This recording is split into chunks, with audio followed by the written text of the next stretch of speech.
Oh, was that it? That was it, yeah.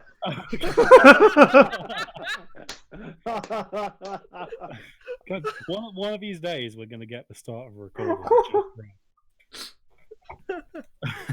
Okay. So yeah, you guys kind of we cut off at the ends there in that cave. And as you guys were kind of resting and recuperating from your fight and kind of licking your wounds, or at least ones that Yendon hadn't managed to flawlessly patch up.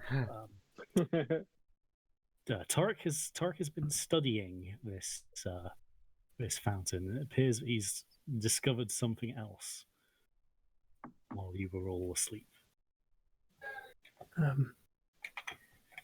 Yes, it appears that this fountain it doesn't originate from here. It's been moved here for some purpose, possibly to preserve the tapestry upon it, to preserve the history, I should say, that is written upon it. This is a great deal. This proves that there was a race before us. We're not the first.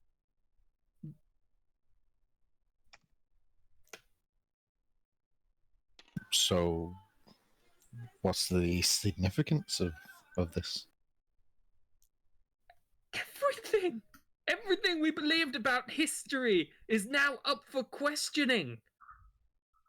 We are not the first to walk this earth.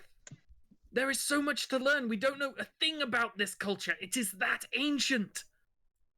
And yet, here we are. There it is. If we can, we need to move this out of here.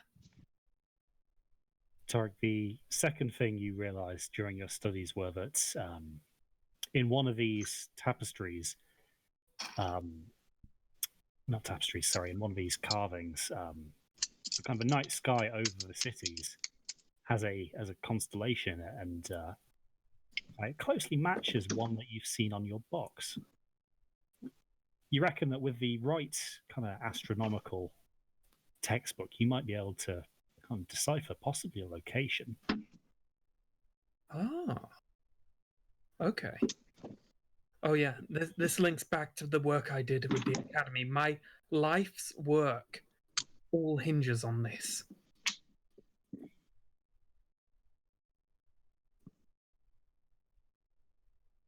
That is the significance. So, what is it you want us to do exactly, Tarek? Give me time. Do you see this box? And I'm actually going to lay it out in front of them.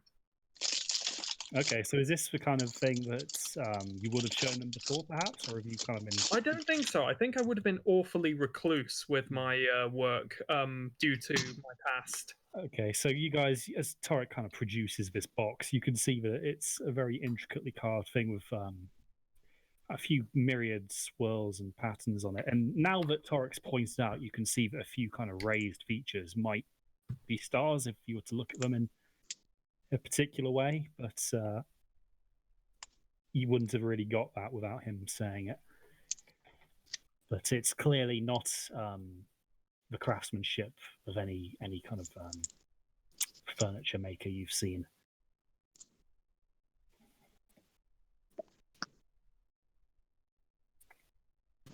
But yes, I discovered this at an archaeological dig a few years ago. It took me many, many months to open it, only to find it was empty. But with this new information, I think I can start to decipher the real code. The inscriptions upon the box were the real treasure, my friends.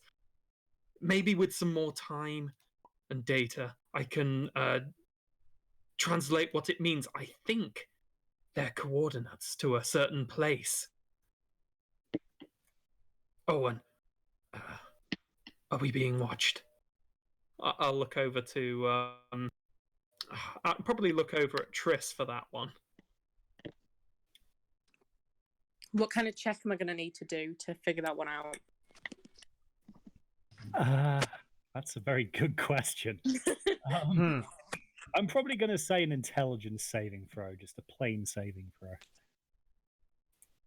Would someone mind rolling for me, because we're having a situation with our Right. Shall I do it? Yeah, do it. and I think I've just done that in robot voice, haven't No, we can. Oh, we can hear you. Pretty well. Okay, that's a 5 naturally. I? I mean, everybody else sounds like robots. So I think that goes up to a 13 with your modifiers, doesn't it? Oh, okay.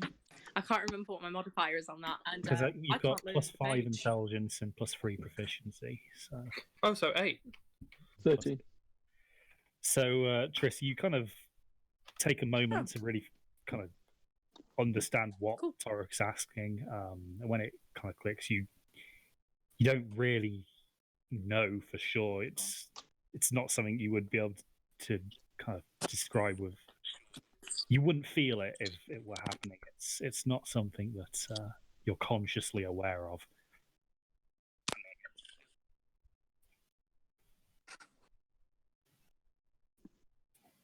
Okay, I report back. Okay. Me and my big mouth again. Okay,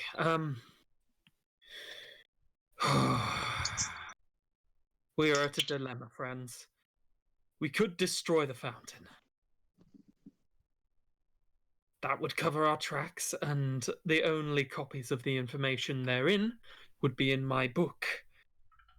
But what exactly is the worth of this information?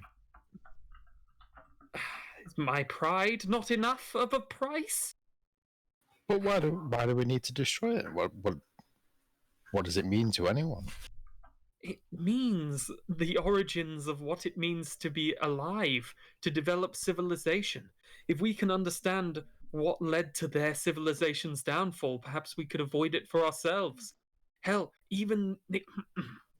Actually, before I go on, I think I need to put on that necklace. Okay.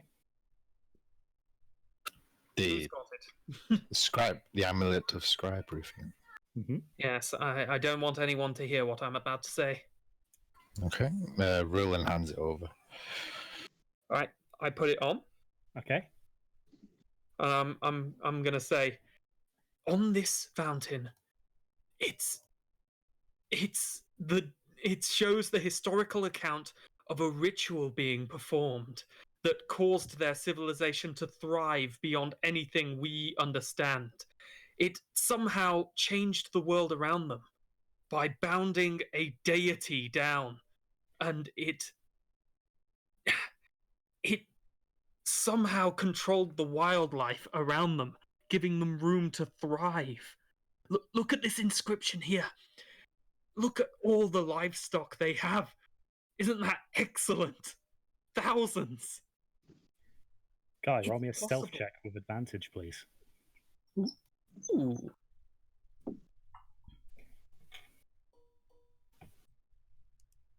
I get a +3 to the roll.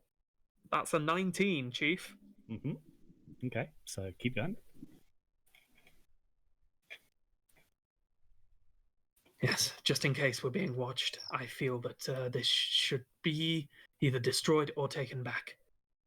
In fact, maybe we can carve off the important pieces, the tapestries of worth. I think that would be best. So they're not tapestries as such; they are stone carvings. They would be quite kind of lumbersome things to haul around. Indeed. Okay. What does everyone say? I know that it may be hard to understand, but this it's my life. And if we could take it with us, I would very much appreciate it. How big is it? It's quite a large fountain. I mean, this thing is probably about 20 foot in diameter. Well, it's easier said than done, my friend. Look at the size of the thing. Especially Yes. when we came with no horses. Yes. I think we should just break off the important bits. Why Which- can't we just defend it? You think we should just stay here for the rest of days? Before we do anything with it, could Triss take a closer look at it and see whether she can pick anything up on it? Okay. So yeah, roll me an investigation, please. Is anyone able to roll for, please? Oh, I'll aid her in that and use my historian feat to explain to her what each panel represents. Oh, awesome. Thank you. So yeah, you've got advantage and a +3 in addition. Okay, would someone roll the dice then, please? Guy, do you want to do that then? Yeah, sure. Thanks. No worries. Okay, so you got a 13 naturally, +3 from my bonus, and plus anything else you get. What kind of roll are we rolling here? It would be a Investigation. history. Sorry, That's investigation. +7. So Triss, Whoa. as you kind of lean in, you can see that like what Torek's saying kind of adds up with kind of what you're seeing here. He hasn't been deceiving you, or he doesn't seem to have omitted much. However, as your kind of interest is piqued by this, you kind of, after a few kind of minutes of staring at this, you start to notice you've got a kind of an itching sensation kind of at the back of your eyeball. But like as you become aware of this and kind of stop to kind of assess it, it disappears. Ooh. Yeah, we're taking this with us. Absolutely 100%. I don't know how we manage it, but we'll try. I say we just break off the important bits to the fountain. After all, it is just these murals that are of any great significance. Although the material it's made of itself would give some information, it wouldn't be half as much as the murals themselves. Okay, I think I've got an idea on how to do that too. Okay, carry on, yeah. I would, you know that pot with the ooze in it? Yeah. Do I know if it eats glass? You do not, because you haven't tried. Oh, I guess now's better than is a pretty good time for an experiment. Then I will just check it. Any glass on me? Spare glass, that is. I really don't want to have to break my. Oh, a lantern. That'll do. I've got a lantern on my belt. I'll break off like the door of my lantern and like smash the glass on the ground. Okay, so your lantern is now kind of not shielded, but you are left with this kind of pane of glass that's been broken into a few pieces. Just going to take a note of that, and I'm going to pick up a piece and feed it to the ooze, see if it'll take to it.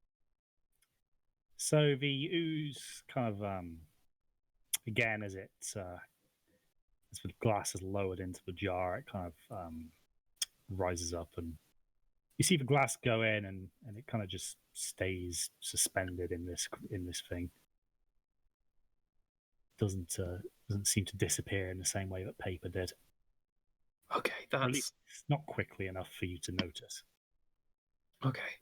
My thoughts are that if I could use a pipette, I can maneuver the ooze and use it to melt around the important hieroglyphs, kind of like burning them out of the fountain. Okay, so you could. Wait a second. Before anything happens, I want Triss to bring up the fact that it says that there's something caged. If we start destroying this fountain, are we going to ruin the integrity of that cage? Oh, I doubt there's a goddess in there. I don't know. I mean, maybe, but we've just found out that a lot of things that we didn't know were true are now confirmed. It seems like maybe we could be asking for some trouble. Maybe they're being literal. Yeah, they could be could literally be an entrapment. I do think it would be worth reconsidering and seeing what else we can find out before we do anything.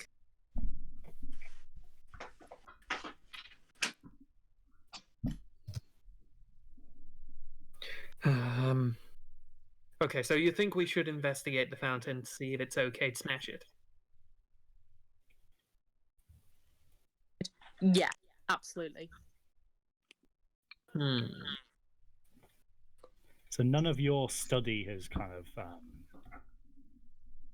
revealed anything about any potential kind of residual magic or anything about this fountain.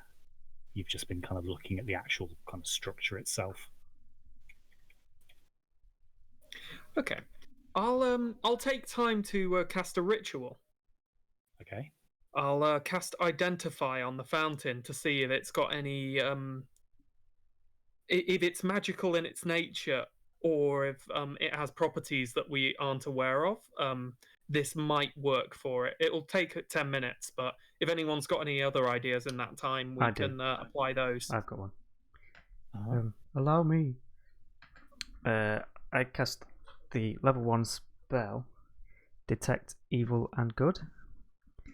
So I will know if there is an aberration, celestial, elemental, fey, fiend, or undead within 30 feet of me, as well as where it is located. So as you cast this, the fountain doesn't seem to be giving off any aura of either good or evil. And there are none of the aforementioned beings within your locale. Yeah. I do not detect anything inside. It doesn't mean there is nothing, it just means I cannot see it with my magic. Yes. It's either that or it isn't good or evil, some kind of neutral god, but they always seem to have some kind of fucking moral complex, don't they?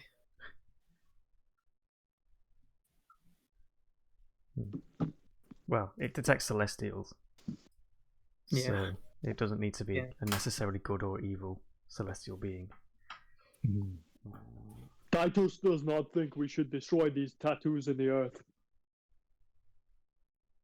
We're not destroying them, we're just taking them with us. We're having a laser tattoo removal. God, I probably shouldn't tell him about that. The rest of the rock is not necessarily useless. It may hold answers that we cannot foresee at the moment, like the fountain exterior. The more we keep it intact, the better, I believe. Okay. Okay. You raise points. I've got one idea, but I don't think it would work for travel at all. Oh, jeez. Has anyone else got any ideas? I think the best we could, for now, the best we can do is taking off the tapestries, and we can come back to the fountain if we need to. That They're not tapestries. Tapestry, you know, flipping what they call Carving. tapestries that to stone. I should know this. that when you made Titus quite a bit larger, do you have anything that would do the opposite to this structure? I suppose I could do that. I could try inverting the serum, applying it over a field over the fountain. This would only apply for about 60 seconds, according to my current predictions, however. 60 seconds isn't enough time to carry it back home. How much do you reckon it weighs? This is a very large fountain. You kind of, even the kind of murals on the side of it are sizable. You reckon that, like, if you were, because remember there are the three kind of main scenes to this, and you reckon that each one is probably weighing in at close to about 1 or 2 tons.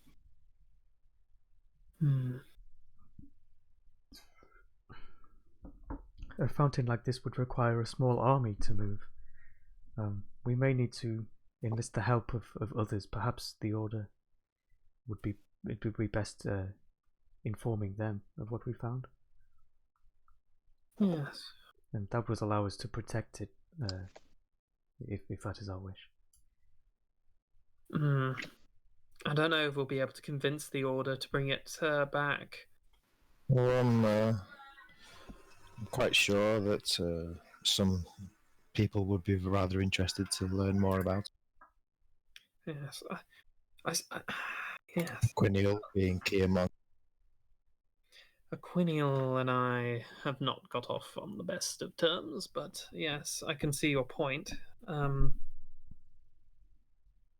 Gracious.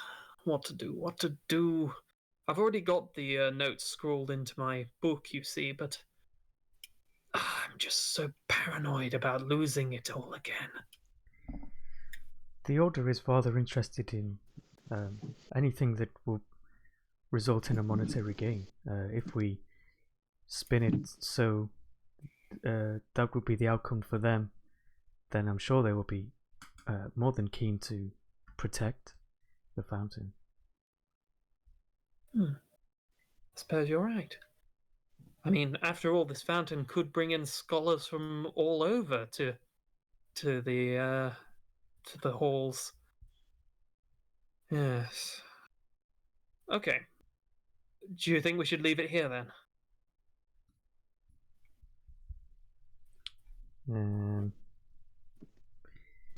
I think that is best for now. Okay. I think we should leave it for now, rather than taking it apart when we're not entirely sure what its purpose is. Okay. Just give me a few seconds. I'm gonna do something. I'm going to create a you just hear the sound of like machines whirring and like mixing of liquids, and me holding up the vial to the fountain to compare colors. I'm going to use magical tinkering to create a visual effect over an object's surface to obscure the drawings on it. Essentially, just like soft concreting over the scrolls. Just to make it look like just a plain fountain. Yes, indeed. Okay, and is that like how does that work? It'll take one action. I invest a spark of my magic into it, which I can only dispel by touching the thing. It's a static visual effect that appears on one of the object's surfaces. This effect can be a pit up to 25 words of text, shapes, or mixtures of whichever. The chosen property lasts indefinitely, or until I dispel it by touching. Okay, cool. So as you kind of apply this concrete basically to the fountain, you kind of feel a bit melancholy that this monument is kind of losing all its historical data, and with it the proof that your claims to have found this are in fact genuine and not just a hoax. But you kind of feel that for the time being, at least, the knowledge is yours and yours alone. Yeah. Well, it's a vicious mix. I must admit my own bitterness in the situation. While I do believe that at the end of the day, science and knowledge is everyone's, but I will not lose the credit again.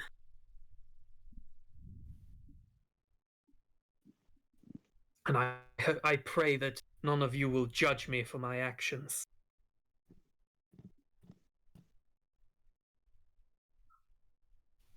Well, Right. Okay, so it doesn't take Tarek too long to finish his kind of remodeling.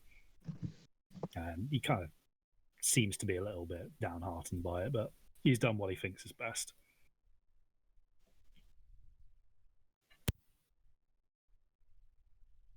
So I guess now what remains is for you guys to kind of return to the village and claim your bounty. Before we return, I will just say that Rulin asks for Titus's help in cutting off the dragon's head. I was going to say the same thing, because he asked for proof. Very good. So cut off its head, take a couple of talons or something, maybe. Yeah, what can we scavenge from this, Crispy? What can we It's probably worth quite a lot of money for some of the parts. So the dragon's head will definitely serve as proof. No question about that. You could probably kind of manage to extract a few talons from it, ones that are usable. The kind of scales are kind of a bit flimsy, really. They're not as hard as you thought by looking at it. It was only kind of a young dragon. They haven't really had time to form.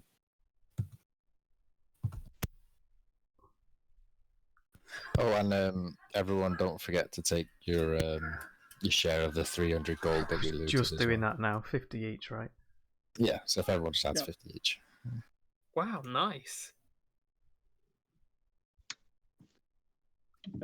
Titus will cut off the dragon's head and kind of hand it over to Rulin, Okay. like so in one hand. even though it was a fairly kind of small wormling, or well, small dragon, but it still weighs quite a bit. You can see that it kind of takes Rulin kind of both arms to kind of hold it. It's kind of like the size of his torso, really. Titus, could you possibly hold this for me? Oh, okay. So Titus, you kind of attach this thing to a kind of makeshift trophy hook and kind of sling it over your back. It shouldn't be too much of an issue for you to carry. Okay.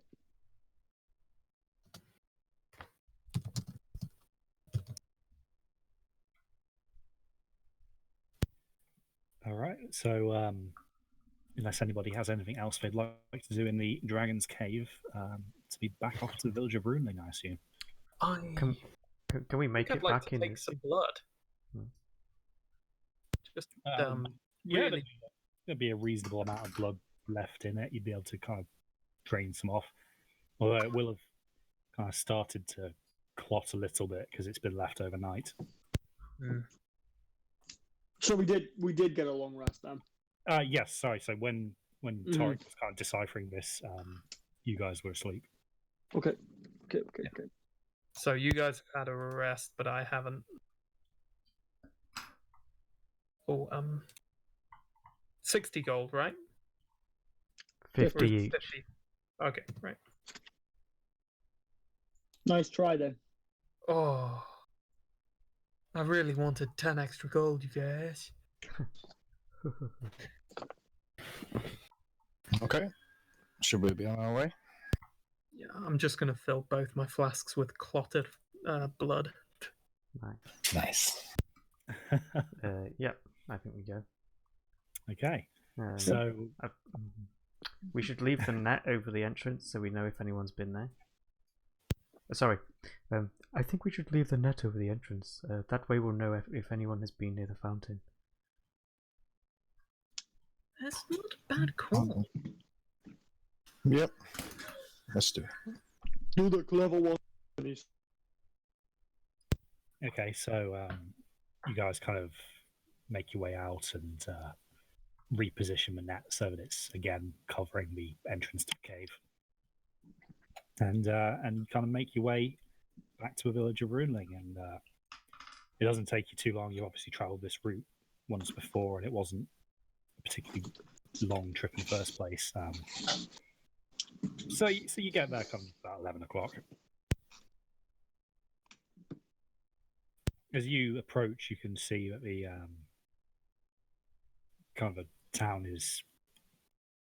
You can see that the sentries are kind of waving and saying something to the town, and as you kind of get through the gates, quite a kind of gathering has formed, and you can see that these kind of peasants are marveling at the dragon's head strung across Titus's back.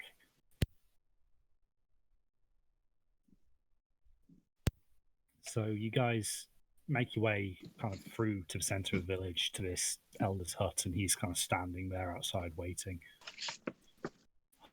Wow, you actually did it. Didn't think I'd ever see a dragon's skull, but well, here we are. Well, was it bad? It was manageable.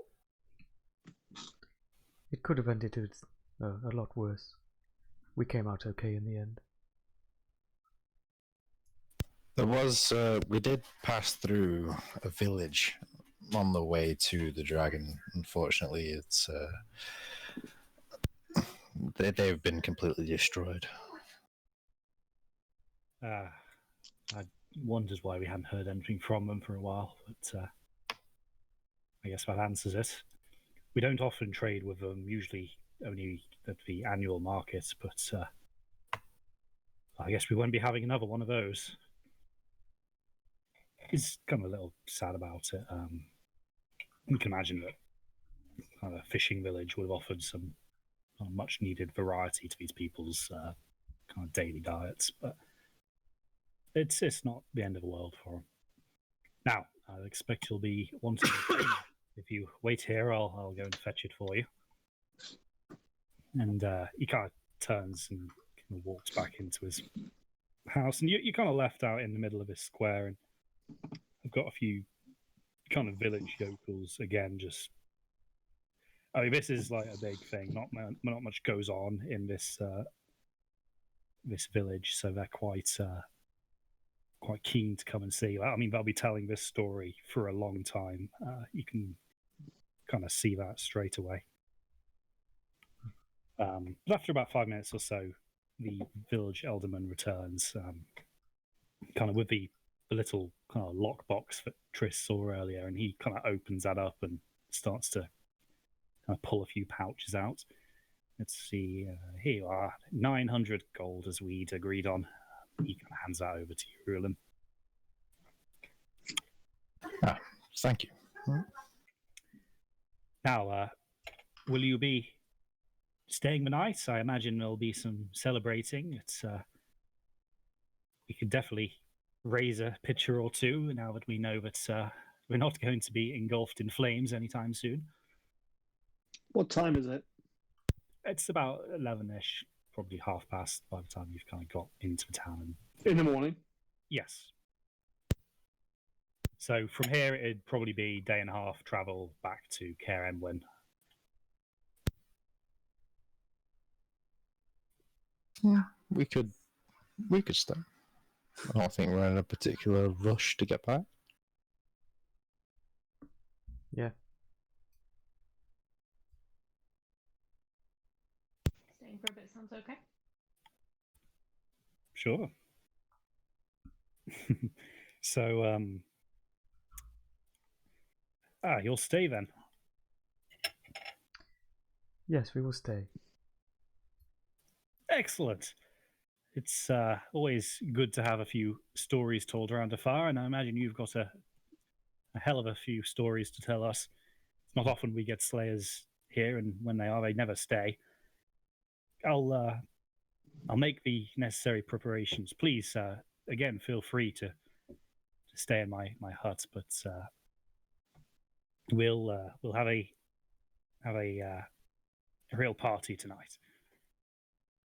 He kind of turns to address the crowd. Everybody, the Slayers here have said that they don't think we've got a very hospitable village. What say we prove them wrong? You kind of hear a "Hooray" from the crowd, and let's show them what country hospitality really means, shall we?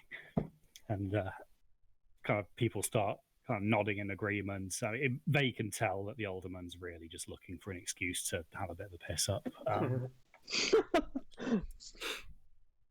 So there's kind of like an excited kind of wave going through the crowd as people realise that tonight's going to be a pretty good night. They kind of disperse now to get ready for it and kind of break out the kegs. So As this is going down, Titus still has the head, right? yeah, it's still strung across your back. He's going to try and find a taxidermist. Now, he wouldn't know what the word for that is, but he would try and find someone to frame it. So, yeah, sure, I guess you'll have to try and get that point across, so if you want to try and do that. Rulin, Titus want to make gift for Triss with dragon head. What do you call man who make deer head wall? The taxidermist. A tachygumnist. Yes, close enough. Okay, can you show me this tachygumnist? So Rulin approaches the alderman and sort of asks the question: Is there anyone in town who could mount a head? You know, similar how you'd mount a buck's head for hunting, something. So in these kind of villages, meat is obviously such a rarity that they don't tend to kind of mount heads because Sure. it contains, well, more meat. So, well, mount. You could talk to the carpenter. I mean, he'd have nails and a board, I suppose. But It's probably something a bit more than that. We'd need to treat it so it doesn't decay and well, all kinds of things. I'm sorry, we don't really have that kind of. That's quite. Oh, So Titus, like in these southern lands where people don't tend to hunt for their living, trophy taking isn't really a big thing. Rock has some of these on his wall. I will ask Rock. Yeah, a Slayer's Guild dealing with kind of non-edible creatures would probably be more suited to this kind of thing. Okay. Okay. He'll do it later. Yeah. I mean, the benefit is since it's scaled rather than kind of flesh, it doesn't seem to be going off as quickly as some other creatures might. Sure, we might have a couple of days. Okay, continue with the festivities. Okay, so as you guys kind of wait in town, you can kind of see that people are starting to drag out kind of fairly crude tables and stools into the kind of the central square. Nothing too extravagant, just places where people can kind of sit, and some people are kind of putting some firewood together over a with kind of like a spit over it, and someone's dragging a cauldron out. Titus is gonna help. Sure. So yeah, Titus, as you kind of see these people kind of dragging this big thing out, you kind of go over and grab it and kind of make short work of pulling this to where it's supposed to be. You see the peasants are quite grateful for this, and they kind of point you roughly where they want it. It doesn't take you long to get this thing kind of suspended over this growing pile of wood. But it's shaping up to be, not a royal banquet, but kind of pretty good for what the village probably has available to it. It's one of the benefits of being in such a rural environment. Kind of spirits and alcohol is easier to come by as you are kind of right at the source, as it were. It's not uncommon, Sauce. as in where they grow the grain. Grain sauce. Actually, not far off really what it is. yeah.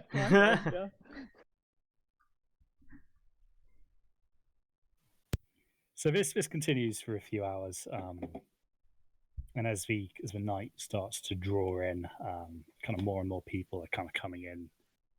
Not everybody will have been able to spare the time to help with the preparations. I mean, the kind of village still has things to do. But somebody kind of starts kind of shifting a few sacks of vegetables into the center and pouring them into the cauldron, which is now kind of being prepared for what you assume to be kind of some form of vegetable broth or stew. Oh wait. The alderman kind of approaches you again. Well, as our guests of honor, I think it's not an unfair thing to say that you should get the first keg of the evening.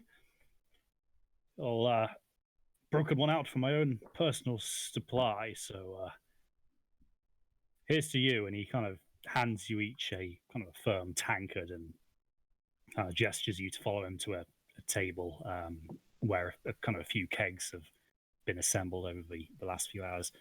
It seems that like quite a few of these villagers have been brewing their own beer supplies, and this probably is kind of a point of pride for a lot of them in the village. It's a healthy competition between the peasants as to who can brew the tastiest tincture. But he kind of taps this keg and fills your glasses, and it's kind of a nice kind of amber liquid kind of comes out. Titus is scowling at the alderman. Are there stones in this? Stones? Why would there be Are there- stones? Titus was tricked by these sneakies. No stones in this hill. I'd just bit of malted barley, some special hops, and a bit of patience. That's all that's gone in here. And he kind of hands you your tankard and kind of gives you a little pat on the shoulder. Drink up. I'm sure you'll find it just to your tastes. Titus chugs it. So this is kind of like a really kind of a malty taste to it. It's kind of not quite a bitter, but it's kind of leaning towards that side of the spectrum. But it's very refreshing, Titus. You kind of really enjoy drinking this. It really hits the spot, especially after you've been hauling this dragon head all day. This is nice. Aha! I told you it'd do you good. He kind of leans over to kind of another guy who's standing behind the table. Ha! Told you, Jeffrey. Told you mine'd be the one they like the best. This Jeffrey chap is clearly not happy with. Ha! Only saying that because I haven't tried mine. Come, you look like a big lad. You need more than one drink to quench your thirst, especially after drinking that goat's piss. I look back at Rulin just to make sure it's it, because I know Rulin doesn't like me drinking. Well, Roland gives him a nod. Oh. So, with Rulin's approval, the second kind of ale is tapped, and Titus, you kind of the first to the table to receive a pint of it. This one is kind of a lighter color. It's kind of getting on towards the kind of the golden yellow Ooh, side. like It's a quite lager. it's kind of quite bubbly Ooh. compared to the other one. It's got a nice head to it. Now this old fool uses barley, but I'd say it's the wheat. Wheat's the best for making beer. I tell him this every year.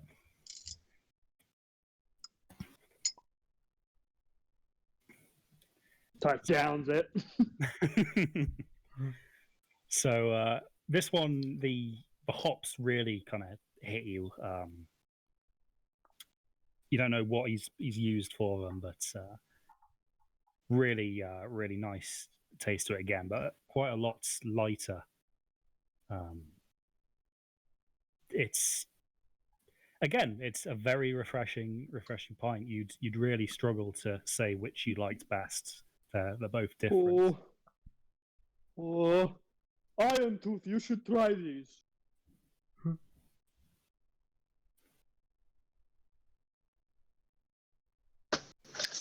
This was a bit. I'm all up for trying this. So It will happily take both. okay, so with tankard in each hand, Havel, you kind of take a swig. Now you've kind of been around kind of pubs and the drinking sort of folk for a long time, so you kind of got an appreciation for a good brew.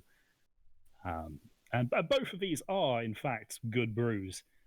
You can see the alderman has probably got the experience of years of brewing behind him. But this Jeffrey chap, who is a bit younger, but his kind of experimentation with wheat has definitely seemed to be paying dividends. It's a tasty brew. So you see Titus kind of grinning as he kind of looks at you and kind of raises his glass a little. I think I want to, because Iron Tooth is the best drinker I know, because he can drink the one with the stones in it. Titus is going to challenge Iron Tooth to a drinking competition. Okay. And in every way, shape, and form, Havel will accept.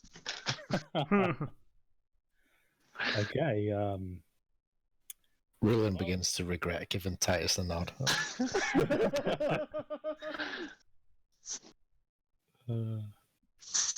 Okay, so you two kind of get your tankers refilled, and the drinking contest begins. So Titus, you kind of take a pint of the alderman's ale, and Havel, you take some of Jeffrey's wheat beer, and you both down the tankard in one. So roll me a Constitution saving throws, both of you. Got this. So got this. Okay, so That is a 21 for Titus. Titus, this kind of ale barely touches the sides as it goes down. It's kind of not long since it was first poured, and your hand is already stretching out for a refill. However, it takes you a bit longer to finish it, but you kind of don't show any signs of slowing down. So you two reach out for another pint, which is kind of obligingly poured. Come on, mate. Let's do... So this time, however, you kind of switch. So Havel, you're drinking the ale. Titus, you're kind of drinking the wheat there. So another Constitution roll, please. Let's go, bro. Oh no, that's okay. Oh God. So what are the rolls with all It's your a solid 8. 8? Okay. Titus is 13. 13. So Titus, this one, kind of, it's a bit more gassy than the ale, so you kind of have to take it in a couple of gulps. But you still get it down. However, this ale is it's smooth, but obviously the volume of it is you're still drinking 2 pints in quite quick succession, so your pace isn't what it was for the first one, but you don't have any real adverse effects to it. But Titus is already kind of halfway through getting his pint refilled by the time you finish. So again you swap beers. Another Constitution saving throw. You are getting slow, Havel. Oh, I'm just warming up, big boy. Spurred on by Titus's trash talking, Havel proceeds to snatch Titus's pint out of his hand and chug both of them before throwing the Titus's empty tankard down at Titus's feet. I'm going to try and do the same thing. Okay, so that probably isn't enough to do. So another an extra one. Another Constitution roll for both of you. Oh please. God! The next. Oh, I thought it was a 1. That's what mine might be. That's still 15 for Titus. Titus plus 8. 14. Yeah. So Titus, not to be left behind, you kind of get your pitcher refilled and chug it whilst Havel kind of continues on his spree. By this point, like a lot of the village is kind of gathered around and they're kind of cheering, and but you see you can see a few silver pieces kind of changing hands. People are clearly wagering on this. It seems that Titus is the bookie's favourite as people kind of see his huge frame. But they may be underestimating Havel here with his clear experience and determination. So again, the tankards are handed back to the to the alderman, and he tops you guys up. I am Tooth. You are a good shot with your string and stick. Oh, Put me 2 silver on the human. A peasant kind of steps up and willingly takes you back. Legit knows best. Just saying. Okay, so I mean, this point, the alderman and Jeffrey are both kind of like grinning from ear to ear. It seems that, like, you know, they're really proud of the fact that you guys kind of are enjoying their beers so much. And not to mention that this is clearly going to mean that people in the village are going to be hounding to try it if it's this good. So both of you, another Constitution saving throw. You are starting to kind of feel the effects now, though. that is 18. Mm-hmm. That ain't no. Oh, for God's sake, again. Okay, so you both sink another pint. God, this is going to end so badly. It's gonna end so badly. It seems that you guys are so intent on the competition, you're not even stopping to take stock of your conditions and what this Guys, could potentially lead to. You just He's going to stand up on the table and just go, "Ah!"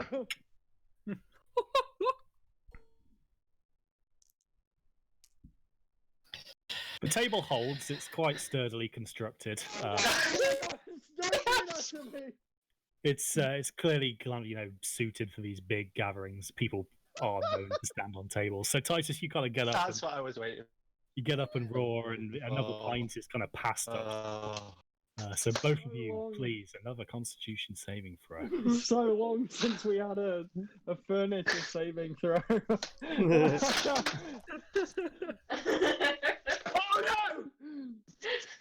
Oh no! So, And this is where it ends, gentlemen. so Havel, you kind of tip your head back and pour your pint down, but you kind of keep on going backwards, and you don't seem to realise until it's too late to recover from. You kind of get half your pint down and then fall flat on your back and kind of spill the rest all over your face, getting in your nice, luscious hair. But Titus, as you kind of laugh at Havel's misfortune, you kind of, you know, swig from your pint glass, and you kind of like go to take a step back to steady yourself, and kind of plonk your foot directly in some peasant's bowl of soup. And you kind of suffer the same fate. You go flying back. This soup is sent like all over the nearest spectators. My bloody soup! And The coriander! and you both end up flat on your back, and to the kind of disappointment of everybody there, you can hear a few people muttering, "Does that mean it's a draw?" You can see the coins are kind of handed back to their respective owners as a winner has not clearly been decided here. I'm just gonna sort of laugh and while we're both lying on the floor, give Havel a high five. Roll me a Oh, God. disadvantage.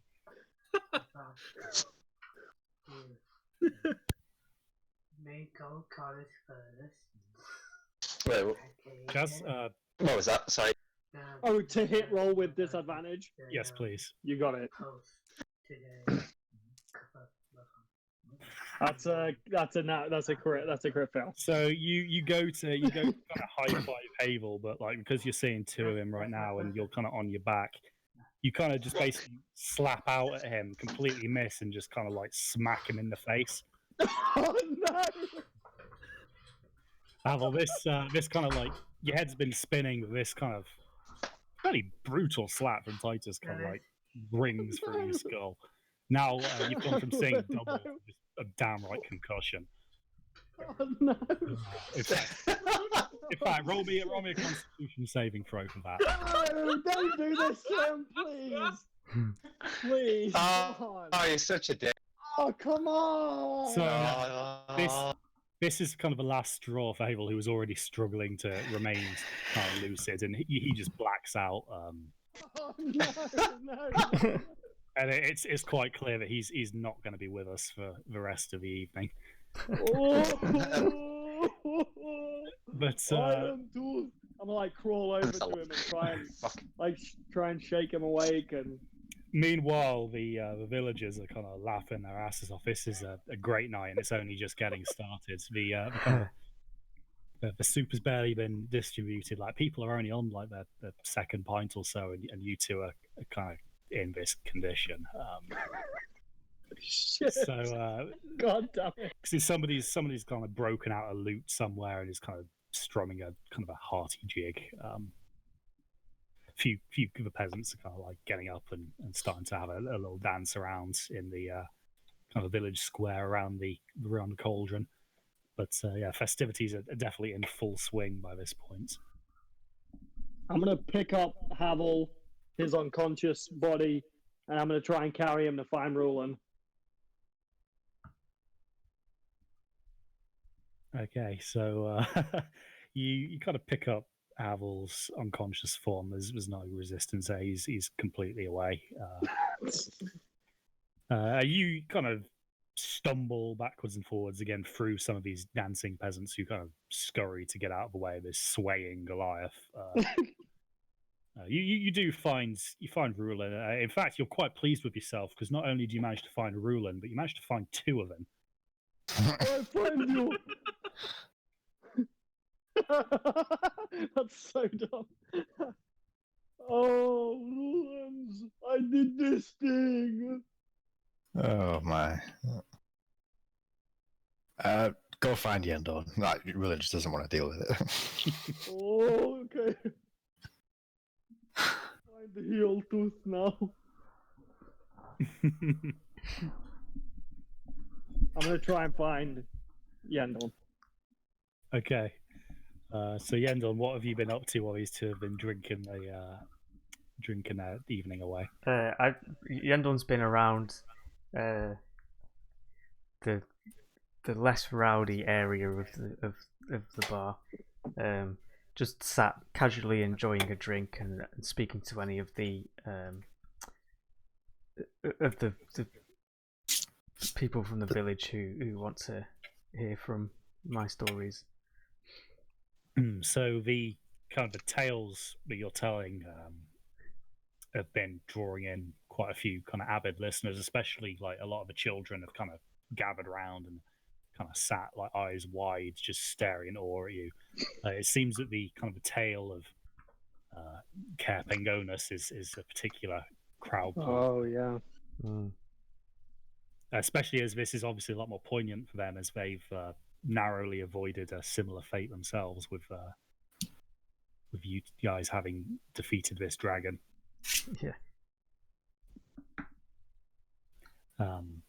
But you kind of see these kids kind of look away from you and kind of start kind of scrambling backwards, and you kind of turn to see Titus kind of towering over you all.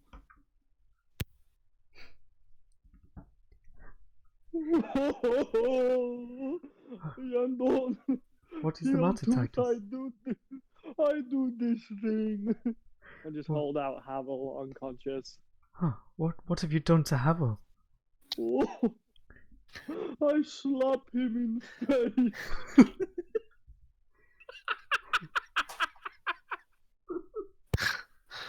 You kind of see that Havel is just flat out unconscious, slung across Titus's shoulder. It seems rather serious. Why? Oh no, I'm holding him like a baby out in front of me. Why would you hit our dear friend on the head here? We drink this thing, and I get on table and yell, and he lay down, and I lay down, and then I slap him.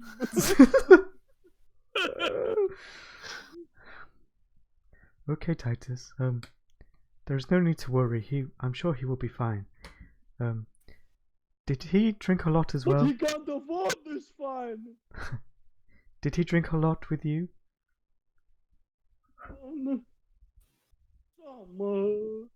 I don't know. Did he drink many or did he drink some? Many. Okay, I will assume that he's had rather a lot, considering he is unconscious right now. But I believe I may be able to help him. And what I'm going to do is lay my hands on his chest as Titus holds him like a baby. And I'm going to cast Protection from Poison to try and neutralize the alcohol poisoning inside him. Okay, so you kind of apply your hands and you kind of cast this.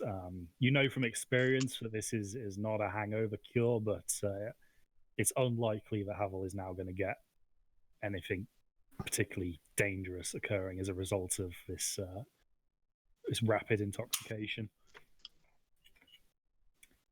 But Titus kind of sees you applying this, and it seems to soothe him, knowing that Heel Tooth has worked his magic. Can we wake him up? There is not much more to do. It is best to leave him to rest, I believe. You could tell there's no real harm been done by Titus's slap. It was just kind of like the kind of straw that broke the camel's back to kind of Havel departing consciousness for a while. He's probably going to benefit most from just sleeping this off. Yeah. I hurt Iron Tooth. It is not to worry. Go enjoy yourself. Well, Titus thinks he's in care, Emlyn. Where is the barracks? Titus, we are not near the barracks. I'd suggest you go find Rulin and just try to enjoy the night. Havel will be fine. Rulin is mad. Rulin will not stay like mad with you, Titus. As as this is going on, you can see that like a kind of a couple of people are kind of sweeping the village square, and some kind of what looks to be oil is being laid down in like a rectangle. And you can see that the kind of peasantry seem to be preparing for some kind of event. It's going to be like hot coals in it. So the alderman, after a while, stands up. Kind of once all the soup's been cleared and people have kind of finished eating. Everybody, can I have your attention? And kind of slowly but surely, the kind of raucous laughter kind of dies, and people start to realise that the alderman is talking. I'm proud to announce that the night's entertainment is available. Now, for those of you, namely our Slayer friends here, who have not participated in our traditional game, allow me to explain. This game involves teams of two, an archer and an arrow. And the aim of the game is that the archer slides their arrow down this greased patch of floor towards an ale tankard. The team that gets their arrow closest to the ale is deemed the winner. Oh no! If only we had some sort of ranger. We have to wake him up. Oh. So you can see that already, like kind of some teams being formed. It's usually like there's a kind of a human there and his kind of halfling buddy. There's a kind of another human there with their kid. What say you, Slayer? Is this the kind of thing you'd like to get involved in, or is it all business with you? Triss steps well in. Okay.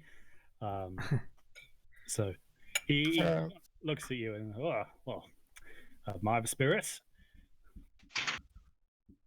Who's teaming with me? Teams of two is usually the kind of the way this game is played. Rulin will step in for a game.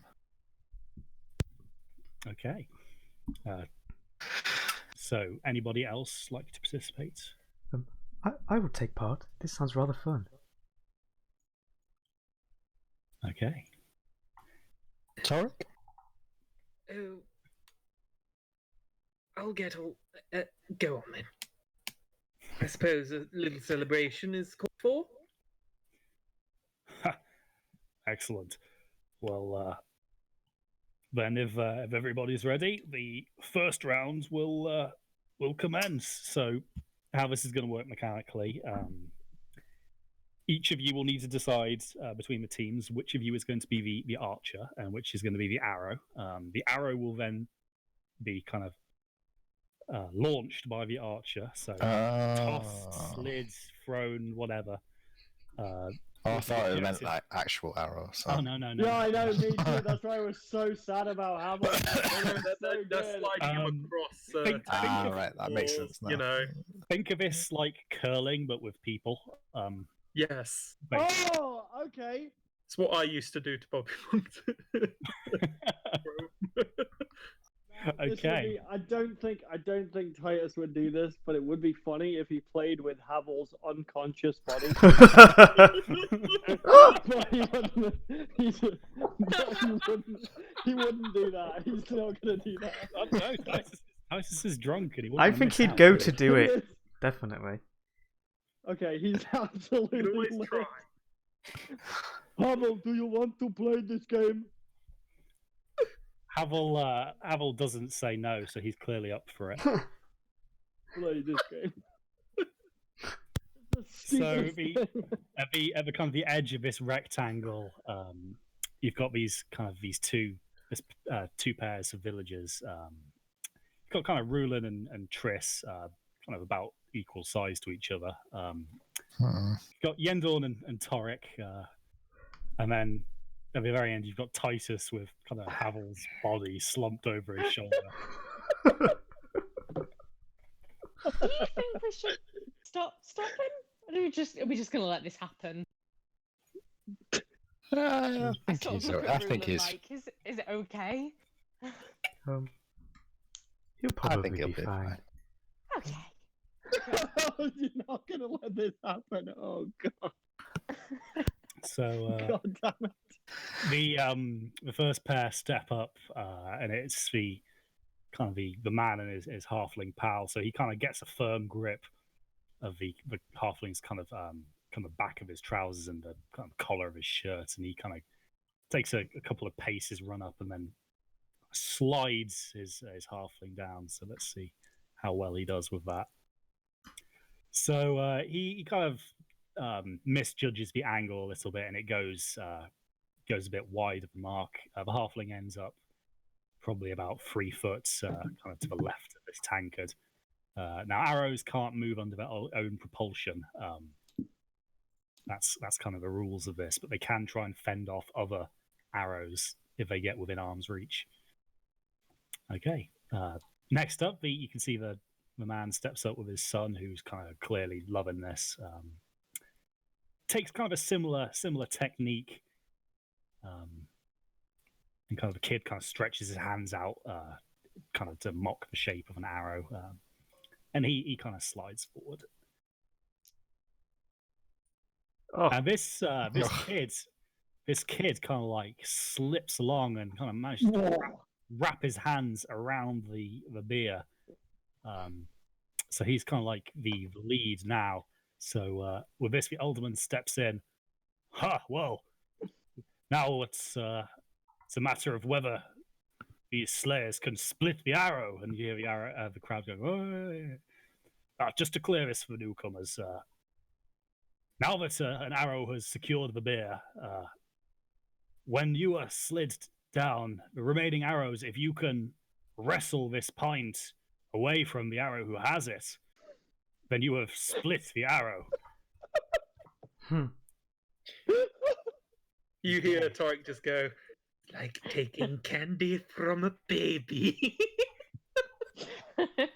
Okay, so first up, Rulin and Triss. Who is the archer? Who is the arrow?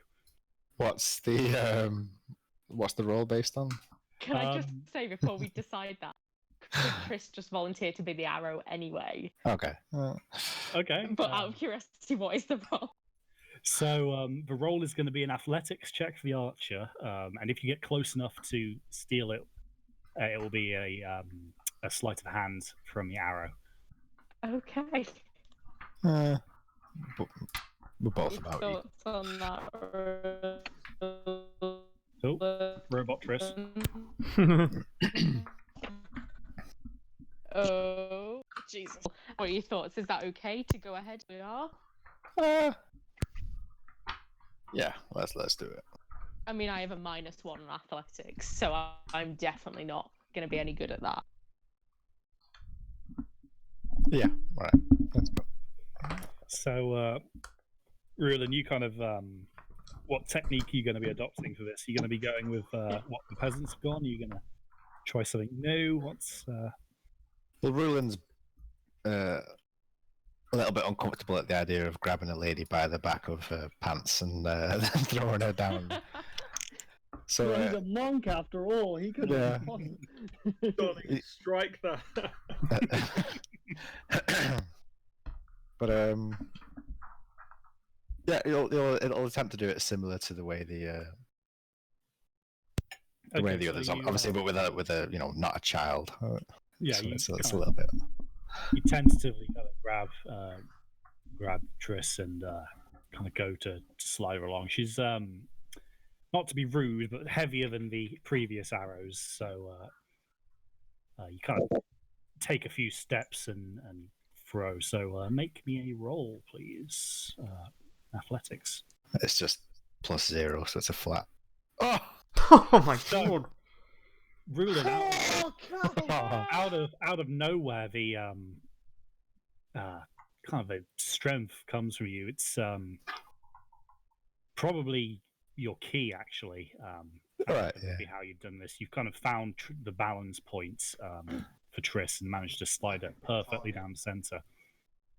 Now, Triss, as the kind of a child holding his beer gets kind of closer to you real quick, you can see that he's kind of like fending you off with one arm. So roll me a sleight of hand check to try and grab this pint. Would you roll me some dice, Jason? Go on, Pascal. This is 20, isn't it? Yeah, 20, and then I've got a +3 to. So roll something good. No, that's the wrong answer. Oh my god! Shit. So Triss, as you kind of reach out to snatch this pint, the kind of kid kind of expertly kind of moves his body away from you, and you end up kind of body slamming into him. You can see some ale kind of get spilled, but you kind of send the kid off in one direction, and you kind of ricochet off in the other. So the kid's no longer in like the perfect place, but you haven't managed to grab this this pint. Damn. Okay, next up, Yendor and Torek. Yendorn, if you give me your crossbow, I might have an idea. There was Shoot an the kid. interface constructed ballistae based very much on what your crossbow was based out of. If I can enlarge it, you can go prone and shoot me along the floor with its enlarging mechanical workings. You know what? Go on then. I love when Yendorn's a good sport. It's so funny. So Very funny. good, very So, good. I hand it over. Okay, I like the thought of Torek just grabbing the crossbow, turning around so you can't see the crossbow. You just hear lots of like tape being pulled and hammering and stuff for a while. Then he just turns around again with a bigger crossbow. so as Torek kind of pulls his piece, you can see the crowd kind of start murmuring a bit, and you hear somebody just, "Is that allowed?" The alderman kind of steps up. I don't think it's written anywhere that you can't use a giant crossbow, so what the hell? Oh, what are you all complaining about? You've never seen a flying gnome? Okay, so Torek, you kind of position yourself kind of in the arrow groove of this crossbow. kind of a string already cocked. You Slightly higher, like the archers of Agincourt. So yeah, Yendor, this is heavy now. Mhm. I mean, this thing weighs a lot, so it's quite hard to maneuver. But it's still a crossbow at the end of the day. Well, I'm lying down So- with it on the floor. This is Yeah. gonna end so badly. So roll me just an attack roll, please, With my regular +4. with your regular bonuses. Sweet. For science! 22. Okay, so you kind of take aim, you kind of breathe out half, you kind of half squeeze the trigger, kind of let the sights rest, and then you launch. And this, as the kind of the string is kind of set off its perch, Torek, this hits your rear end with the hardest slap you have ever received. The force behind this, you're not even halfway down the range as you can already feel the kind of a red welting kind of spreading on your arm. So, roll me a Constitution saving throw, please. My poor bottom! Hang on, let me just find. +4 to this. Oh. 22! Why are you so good at Constitution rolls? Goddamn. No! So, Torek, determined not to let the pain interrupt with a perfectly good experiment, you kind of grit your teeth, kind of tears are kind of swept back by the rush of air. And you kind of see this kid rapidly approaching, you see he's wide-eyed in fear. He's having this gnome flying above the ground, shall we add, at like fairly high velocity. So roll me a sleight of hand check, please. Oh, with pleasure. 19! This kid is so stunned by what he's seeing that he doesn't even try and stop you. And as you kind of go whizzing by, I'll take that! yeah, you kind of snatch his point out of his hand. But you kind of overshoot the end of this kind of oiled patch of square, and you kind of land roughly in kind of just the regular dirt, and it kind of gives you a bit of a friction burn as you kind of slide to a halt in a bit of a dust cloud. The crowd is absolutely silent, and then just a. This is the best thing they've ever seen. The Alderman, my God, they've split the arrow. They've split the bloody arrow. He doesn't know how to react. He's never seen this done before.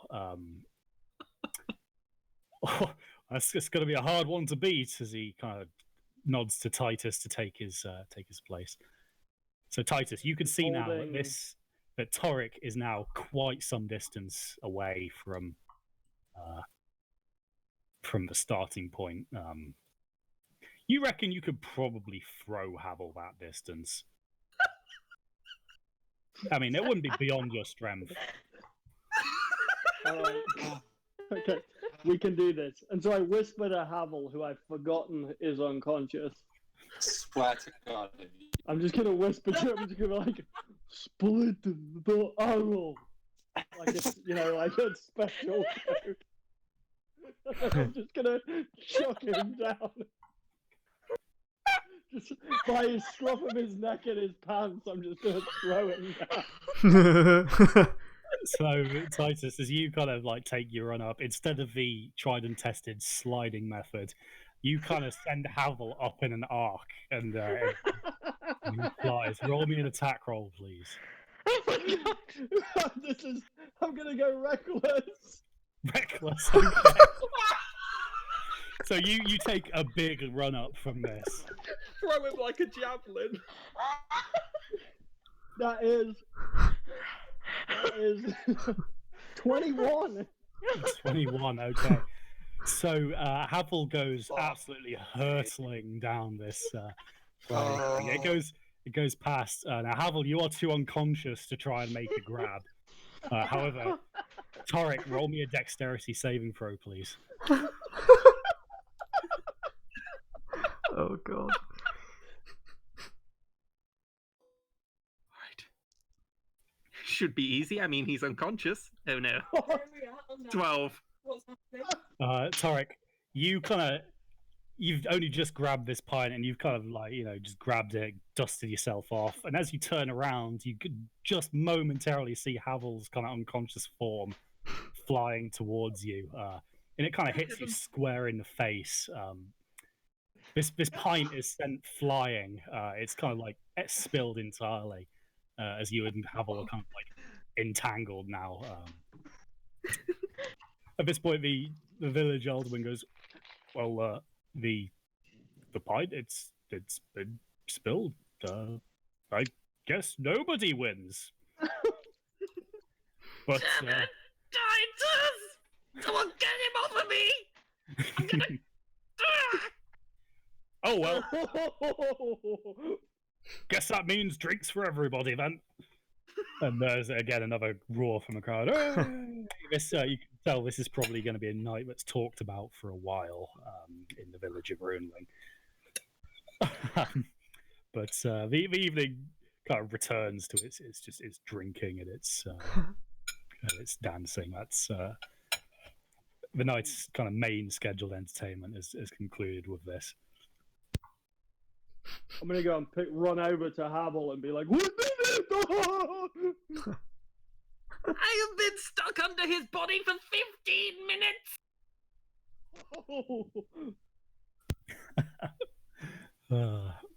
So you kind of party the rest of the night away, and yeah, it goes on until the early hours, but eventually people kind of do I start dance with Havel's unconscious body. Would you like to dance? So you're kind of holding him up. Havel's not very good at this dancing business. You see, Titus, which is disappointing. You Just move your feet. You thought he would have done better than this, but he's clearly just got 2 left feet. But yes, you guys eventually kind of come back to the Alderman's hut and kind of crash out. So in the morning, you kind of wake up. Havel, you regain consciousness, but you're kind of sore all over. You've got a cracking hangover. I mean, this is bad. Titus, again, you likewise, you're not feeling good. The rest of you are doing okay. You didn't drink irresponsibly. Has my crossbow reverted to its original? It will have, yes. So, your crossbow is going to be back to its normal size. Just a load of scrap falls off it, just revealing your regular crossbow underneath it all. Nice. Eureka! I've done it again. Once again, you have done it. Thank you, I guess. Good morning. Well, I just thought I'd let you know. It's kind of my catchphrase at this point. What are you doing in bed? Well, I was sleeping, but now I'm not. Ah, I'd hope too then. Potions to make, experiments to do.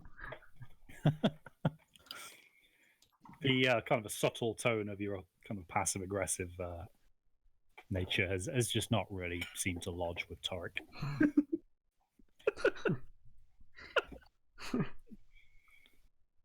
As it should be.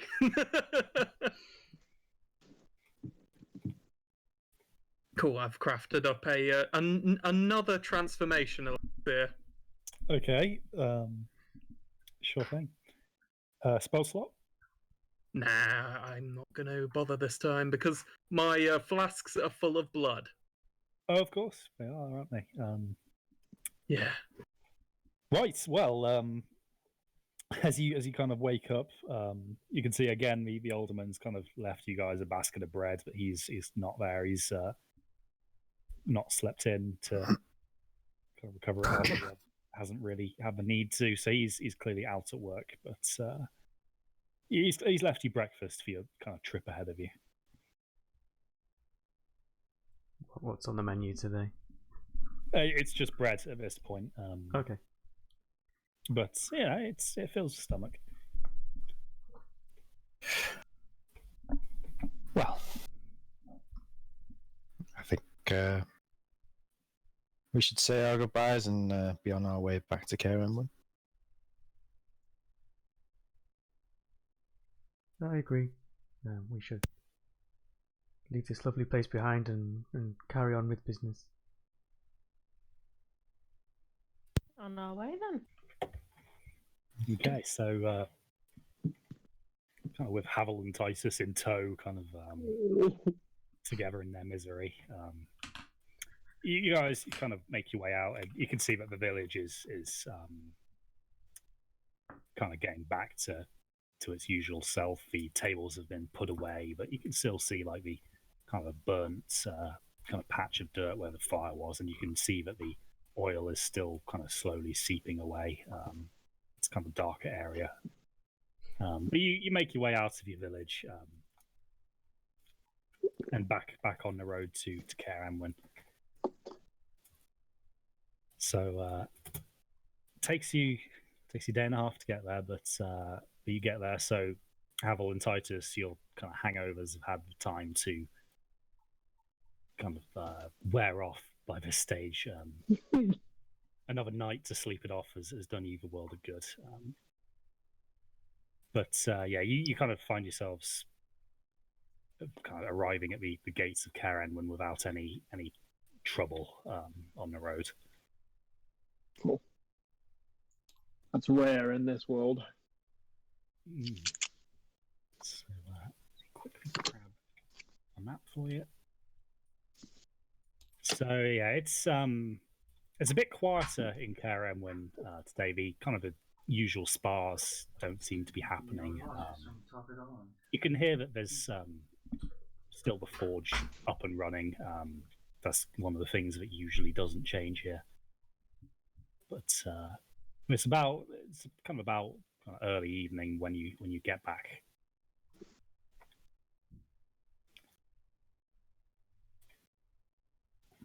Well, I'll head off to see Master Felvin and hand over the reward. Okay. Ooh, did we take our cut of that yet? Oh yeah, good point. What would it have been? 450. Do we take it, or do we Six. give it to them and Yeah, then we'll they give be it to us? I think We'll we be just 70 take. Yeah, we just take our half and then we give the other half to the treasurer. Yes. Yeah, that's 75 gold each. He will have had a contract, Fuck me. a copy of a contract as well, so he'll know what is owed to him. So everyone adds 75. Dude, that's a lot. We got 50 and then 75. That's awesome. I just haven't spent. Okay, so you. Oh, he. Yep. Okay, cool. Must have been just a domestic. So yeah, you cross the bridge to the admin building, and you go and you find Ronfen in his office again. He's kind of really happy to see the pouch you've given him now. It's obviously considerable amount of gold you've just placed on his desk. Ah, excellent. This is all he needed. Thank you. And good work. Keep it up. Not a problem. Have we any other? Oh, it's not. Is it Equinial that discusses the contracts? I can't remember now. Equinial is the one who has the contracts. Right. Okay. Yeah. So I won't talk to Rumfrin about it. Well, before you do that, I'd wait a minute. I need to have a chat with Croc, and then I'm sure he'll want to see you. Anything interesting going on? Oh yes, definitely. But I'll let him break the news. Okay. So he kind of goes off into the kind of depths of the building to where you know that Croc has his quarters, and you're kind of left to mill about in the Great Hall. So after a few minutes, Croc kind of comes down and says, "Ah, Rulon, good to see you. Where are the others?" Will the others all be scattered around back at the Well, I barracks mean, or something? They kind of left you with the gold to go and hand in, I guess I wouldn't have followed you. They'll be back over at the entrance, possibly. Maybe head into the barracks. Well, Should we go find them? You go fetch them for me. Bring them back here. I've got something to discuss with you. Okay. Rulen will head off to try and find everyone then. Okay, so you kind of see people kind of milling around, and Karen, when you try and grab their attention. Everyone, Horak has requested to speak with us. Looks like he's got something for us. Oh, that is quick. Let us go see him. Come on, everyone. Come on. Sure. So, as you return to the Great Hall, the six of you, you see Hrok's kind of sat in his kind of big chair at the head of his table. Welcome everybody. I've just heard from Ronfun about your recent success with the dragon wormling. Tell me, how was it? Well, Easy, mate. GG.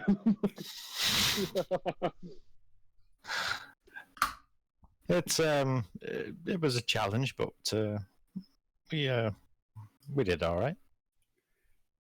Well, I'm glad to hear it. We always need hunters capable of such tasks.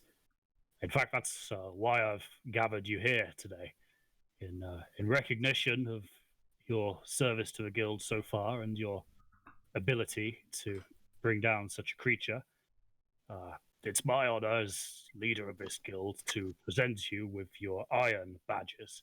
And he pulls out a kind of little kind of purse, and he opens it, and inside is kind of a copy of the brooch you're wearing, but instead it's kind of made out of iron. There's a little bit of rust speckled here and there on a few of them. They're not obviously stainless, but this is kind of an honor, really. It's kind of recognition for your accomplishments so far and your contribution to the maintenance of the guilds, because you've contributed a pretty reasonable amount of gold in a quite short space of time, and Hrok has decided to honor you for it. Thank you, Horak. This is a great honor. Well, the honor's mine, lad. It's not often I get to see so many of my trainees do so well for themselves in quite challenging circumstances. You keep it up. This guild won't be the way it is for long. He kind of takes the time to personally pin these badges kind of onto you guys kind of robes. He kind of clasps it on and kind of firmly gives each of your shoulders kind of like a firm pat and a kind of nod. It's pretty much as close to affection you've seen Hrok get. Now, as iron badges, you guys will be able to take on contracts that are more, shall we say, suited to the skillful. If you speak to Aquiniel, I think he has a few like that already lined up for you. A few of our hunters are out on quests already, and we haven't had the manpower to accept them yet. So I'd speak to him. Okay, I think we'll do that. Well, good luck with it all, and you keep the gold coming. Certainly. While you're here, Rock, have you had any luck with the mysterious other that hunted us through the forest? I've not really got anything concrete yet, he says. You can't leave it at that. Okay. I'd like to ask Croc about Taxigurglemy. He kind of looks at you with a blank expression. Yeah. Titus. Taxidermy. I try to like shuffle Croc and Ruland to the other side of the room away from the rest of the group. And be like, I want to make this for Firetooth because she killed Dragon. I see what you mean. You want it mounted. Yes, this. Well, if I were you, I'd have a chat with Herodius. He's usually the chap who has a knack for that kind of thing. Okay. An eye for details, that one. Tails? No, I want head, not tails.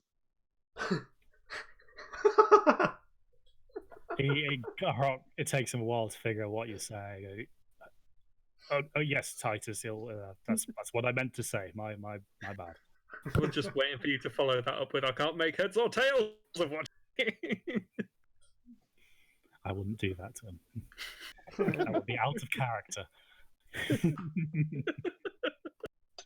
I take my job very seriously. We've already had the halfling toss. Let's keep it, shall we? Well, the half-conscious toss. Yeah. Okay, so yes, he kind of points you in the direction of Herodius, the quartermaster, for such things. Okay. I'm gonna wait until after we've got the new contracts and stuff. Okay. So Quidial is in his office when you enter. He kind of very quickly puts something away, kind of beneath his robes as you walk in. What was that? There's a book, Titus. I don't think you've ever heard of them, so I'm not going to bother explaining. Yes, I have. Oh, really? When was the last time you read one? Tarek, show me the tattoos. Quidial card glances at Tarek. Just, you've been letting this one play with my books that I've lent you? No. I've got my own books to show him. Don't worry. Good. Now, I'm assuming you're here for more than pleasantries.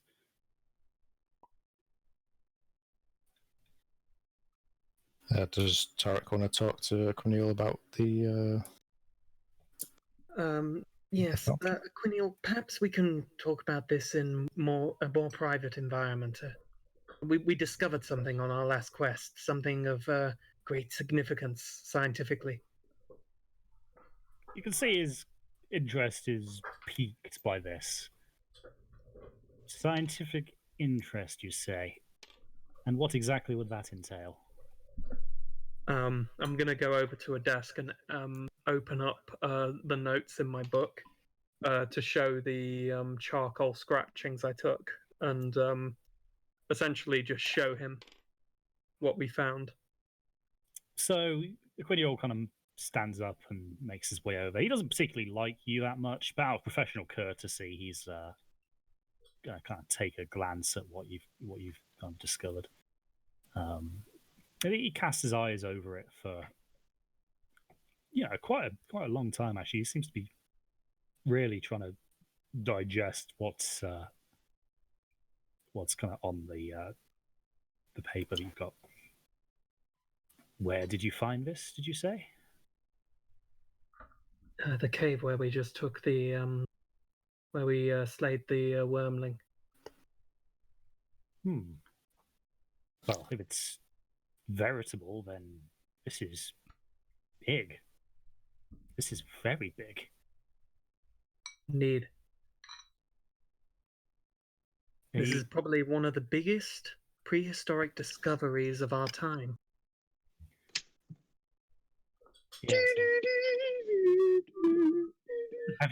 Have you been able to decipher the language? Not entirely, but I can essentially, looking at the positionings of the brails, it tells the story of the binding. Wait, did I? I didn't translate it all, did I? You've translated bits and pieces of it, not all of it, but a few phrases here and there. It's a work in progress, but I have enough to have a narrative. Essentially, this prehistoric civilization that predates our own were made up of bipedal, draconic beings, and they underwent a ritual of some description, binding a deity, causing prosperity to reign within their civilization. This ties in with one of my previous works. I theorized that these creatures, who were recently discovered by the Academy to be pre-evolutionary chromatic dragons. He kind of sits there and kind of like he's got his kind of head rested on his hands and kind of nodding a little bit. You can see that there's clearly kind of gears whirring quite rapidly. From what you've told him, it's a lot to take in, and you can see he's trying to kind of make heads and tails of this. Binding a deity, you say? That's not possible. Well, that's what I thought. But they must have found a way, otherwise this could possibly be a mythology. But doesn't it seem a bit odd that we didn't even know that there was a civilization existing before us? I'm going to take this at face value for now as a hypothetical view. The deity in question, would it by any chance be a Kovtara? Let me check my notes. Yes. Yes. By the way, guy. Yes. What is Kovtara? Just a hunch. I've heard that name mentioned once before. Not in a particularly reputable tome, mind, but mentioned nonetheless. Leave this with me. I will conduct some research of my own. Indeed, there is much research to be done, but... Oh? Have You've gone, robot. We can't hear you. the rubbings just been left with Equina? I'll let him take a look at it, but I'm not going to let him take it. Okay, right. Because Triss is going to want to ask to see them again, I think. She's had an idea about something. She's just jogged a memory. I mean, but whilst this she's is probably not going going to on, ask right now. whilst this is going on, Triss, you probably, because you went with them to kind of get the contract, so you'd be in the room. Mm-hmm. But you obviously would have let Torek kind of give his findings. This is clearly important to him. You don't want to steal his thunder. What was the name? Oh, sorry. Aquinial, yes, as he says, well, you leave these with me. I'll see what I can make of them. I was thinking I'd keep hold of them. The translation process is complete, and I would wish to ask you the nature of the tome in which you refer to. Any additional information may help the translation process. It's as I said, it was not a reputable tome. It's well, the scholar in question was a bit of a substance abuser, for want of a better term. He only published a few tomes, most of which have been discredited as madness, but they do list a series of so-called deities that he claimed were a previous pantheon before they were sealed. He could see old gods. He claimed he could, but the ramblings of a drunk, if you ask me. No scientific method to his research. Irregardless, it may help. Are you still in possession of this tome? No, it was never mine to begin with. It's when I was studying back in the Ilafari Empire. It was a piece from a library. Okay, well, thank you for your time, and thank you for your thoughts on the matter. It's good to meet a fellow academic with respect and bounce ideas off each other.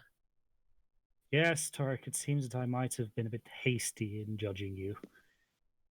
I do wish to apologize for that. I've not always been the best with people, and I hope this is the start of a fresh new beginning for us. I hold out a hand to shake it. He looks at it for a while, and then he kind of bends down and shakes your hand. Just out of curiosity, the library where this book could be found, where is it? Yes, the library.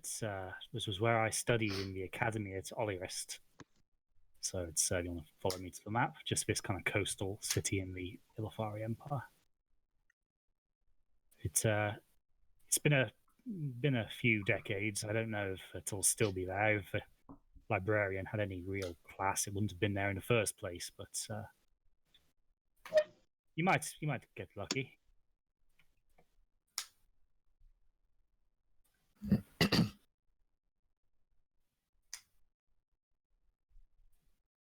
Right. Well, thank you for your time, and I'll get back to my work, and I'm sure you have your readings to do too. Yes, so you've opened up a new line of research for me. Isn't it exciting? Yes, but I'm not so sure we'll like what we find. Now, anyway, to business. I imagine the rest of you stood there gawping at the back of my office aren't here to listen to the whirrings of the academic mind for too long. This book's not boring. I thought so. But as it happens, we do have a new contract in.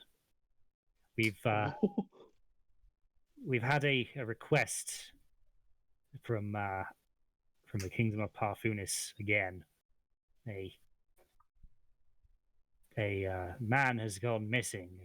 Apparently, he's quite an influential man, so we've been tasked to find him. I don't know exactly what you'll be facing. The details were sparse, but I can tell you that they seem to place a good deal of importance on this man's safety. So if we can find him, I'm sure they're willing to pay us quite heftily. Who is they? They? Oh, it's a small human village. I can't remember the name of it. Let me think. He kind of opens up his map. Where was it? Ah, yes, here it is. It's a small village named Virik. Probably inconsequential, but apparently one of their chiefs or leaders, whatever humans have, has gone missing. So this village of Virik is kind of just to the west, kind of slightly north of Bayford. So it's a 3 day travel from Karen, and a bit further afield than you've ventured.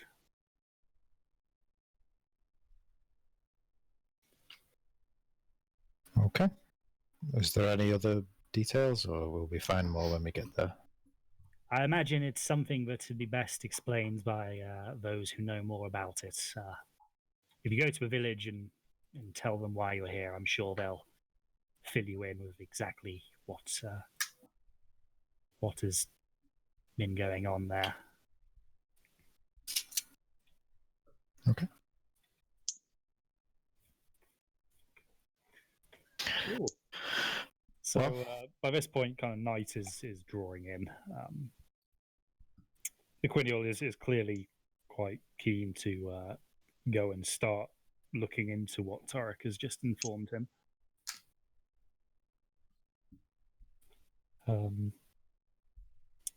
Yeah, so you guys, you have Kaius is gonna sort of, while they're still talking about books and things, he's gonna sort of just slink off because he's bored. Sure. And he's going to just really quickly find Heradius and trade in his axes for a battle axe, and give him the dragon's head to mount for Triss. Okay. So for the battle axe, you'd agreed with the smith, which was Hyldrus. Oh, yeah.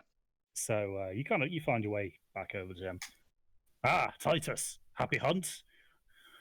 Yes, we killed this big fire dragon.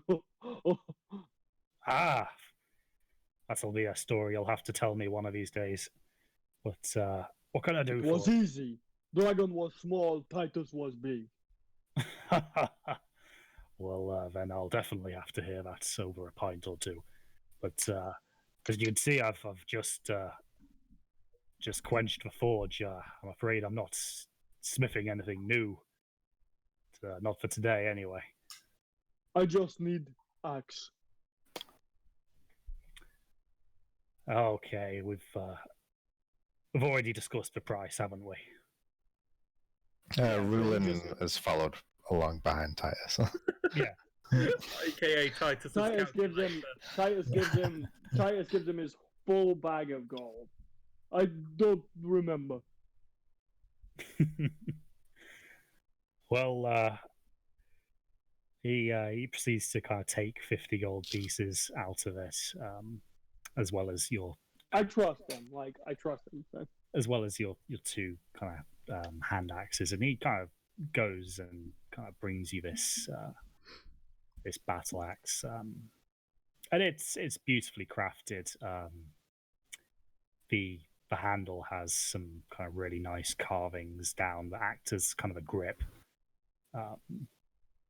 You can see that the steel has been kind of treated with a kind of a stone wash finish, so that it's dull, so as not to gleam and give away your position to anything. But you can see that the edge has been honed to a kind of a good level, a nice balance between durability and sharpness. Wow, that sounds good. It sounds almost like a +1 weapon, really. It does, doesn't it? But no, he's just that good. That he can just make a regular battle axe. It just looks that good. +1 for 50 gold and 2 axes. Yeah, I know. The cheek. It's actually a -1 battle axe. yeah, that would be. Don't tempt him. Don't tempt him, because he will. Punish Titus for his hubris. The iridium weaponry, how much was that again? Well, the iridium for me to put an edge on an existing weapon, would be 400 gold pieces per blade. Right. The creation of an all-new weapon, well, probably between 550 and 750, depending on the weapon in question. Okay. Well, I'll keep saving. If you could find me some iridium ore as well, that would be helpful, and I could knock some of the gold off. But as you can understand, it's quite rare. I don't have much of it lying around. Certainly. Where would we usually find such a thing?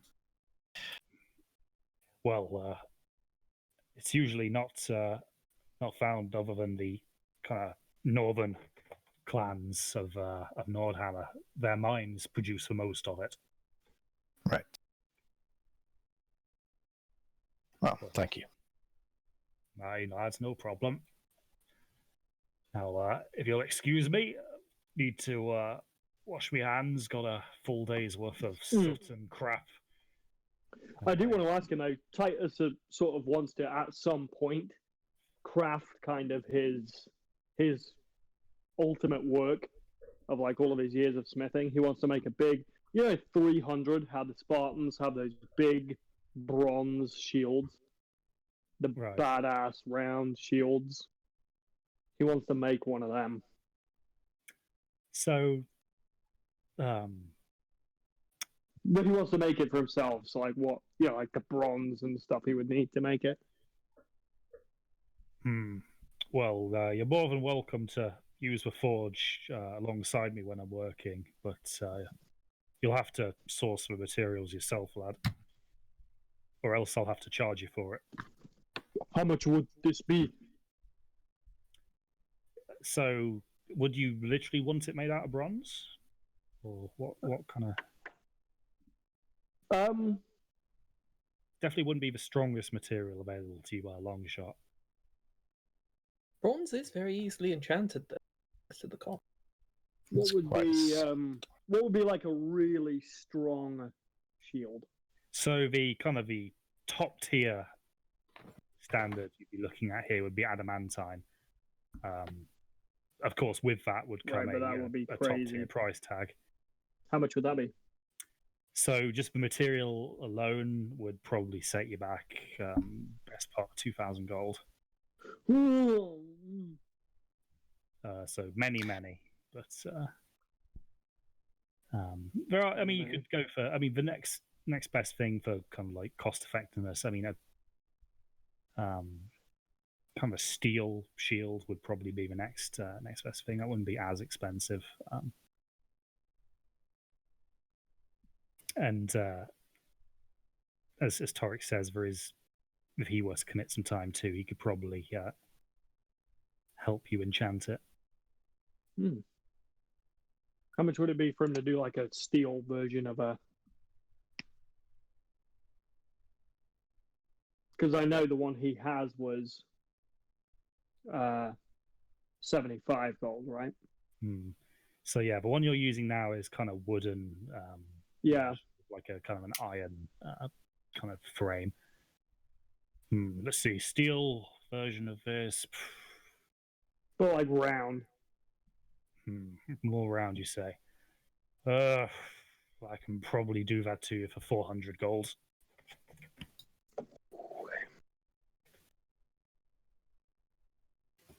Okay, he's gonna start saving up. Thanks. Okay. So then off to Herodias. Yeah. So you can see that he's kind of getting ready to shut up shop for the evening. You managed to catch him before he leaves. Titus, what can I do for you? I want to make this taxidermal D for Triss, with just holding the dragon's head out and sort of looking expectantly at Rolanta. He hears the tax part and he kind of gets the gist of what you're saying.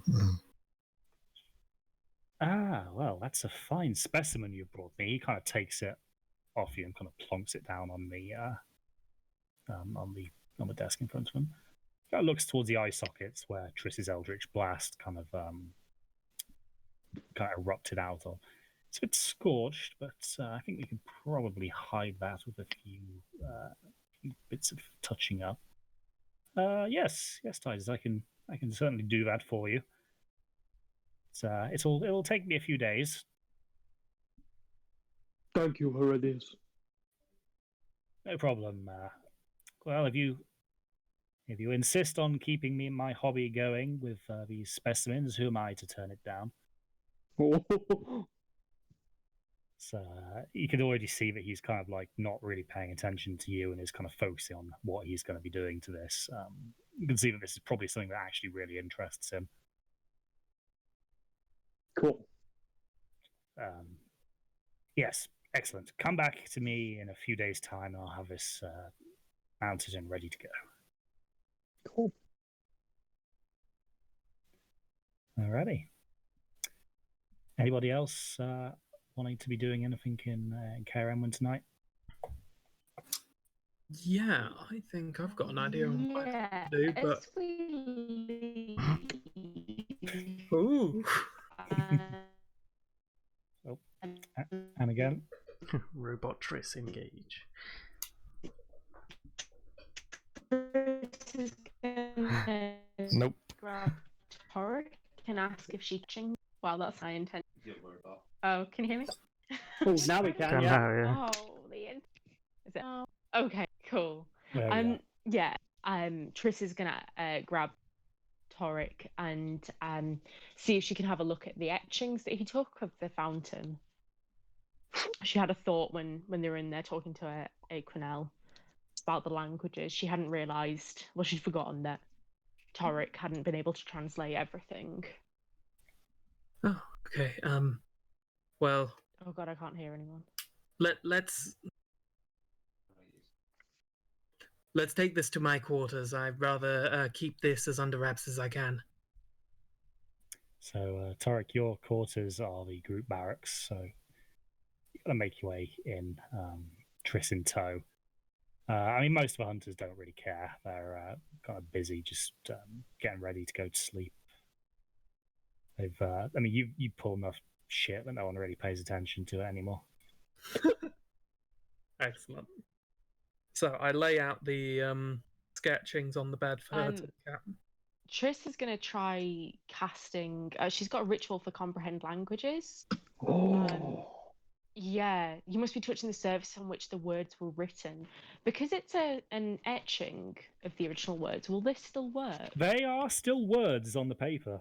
Yeah, that's what I was hoping. So yes, that would definitely work. Amazing. Okay, so describe to me how you cast this ritual. Okay, so I think Triss gets settled down. She sits down on the floor, maybe, and she gets the paper laid out. She kind of spreads them around her. And she starts putting her hands on them like a blind man trying to feel a way to the bathroom. She's just all hands all over the place, eyes closed, focusing. Maybe there's like a bit of a weird aura thing going on as well. You know, she's deep in there, but she's so focused. And yeah, just feeling her way around the paper, like she can feel where the words are written. Okay, so Triss, as you kind of trace these words, you can kind of feel the meaning of them kind of coming to you, and you don't know where from. You've never studied this language, but just deep down, you know what they mean. You're kind of too excited by what you're reading to really kind of pay attention to the kind of hows and the whys. But as you read it, the translation goes as follows. In the beginning, the world was wild. We fled constantly in fear of our lives. The mother, she was not kind. And so it went for centuries. The Tildrash, unable to claim their birthright of this world. It was not until the union of the mages that we found a way to fully embrace our position. With the union formed and the pinnacle of our magics, we found a way to bind Kovtara, mother of this world. At the behest of the mages, 5 keystones were crafted. The ritual was set up, sacrifices were made. The mother was bound. At the coming of our rise, the world shuddered. The horrors that walked its surface receded from this plane. A new age of peace and prosperity dawned. We were powerful. We were free. We were complacent. Unbeknownst to us, one keystone was secreted from its temple. Kovtara was unbound, partially at least. The monsters returned. Our world collapsed. We do what we can. We leave this inscription for those that come after. Do not fail where we did. And that's where the inscription ends. Ooh. I think as soon as Triss has finished reading, she's gonna tell Torek this. She's gonna tell him the exact Before she starts translation talking, I go, she's just wait. read. I take off my necklace and just put it round her neck, and then I go, now tell me. And yeah, so that she reads the inscription again.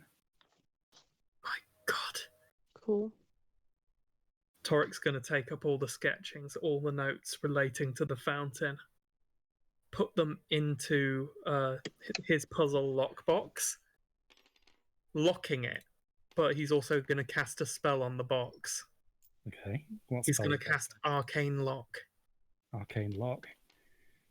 Hmm. Alrighty. So this So, this kind of lockbox kind of clicks shut. You could see all the mechanical locks kind of whirl into position, and then you kind of enchant it with this arcane lock for good measure. Excellent. I signal for Triss to please give me back the necklace.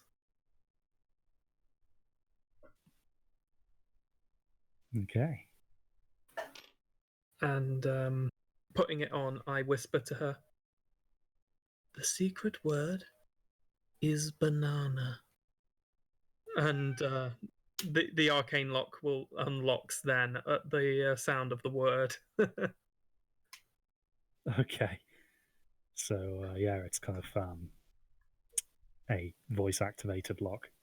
Yes, exactly. Okay, so you kind of take your lockbox back, and it is securely fastened. You're quite confident. Maybe I should have thrown in some numbers. Yeah, is that with capital B or? yeah, needs one of the following characters that cannot be at the end or the start of the password.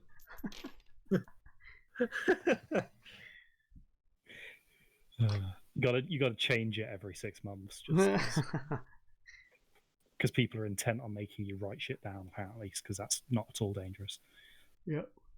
Turns out when you decipher what it says on the box, it just says, "What's the name of your first pet?" Yeah. You just get like a fucking ring on your kind of pebble that you keep in your pocket, just like somebody has sent a reset link to your magic lockbox. If it's possible, Click all the tiles that contain Tildrage. yeah.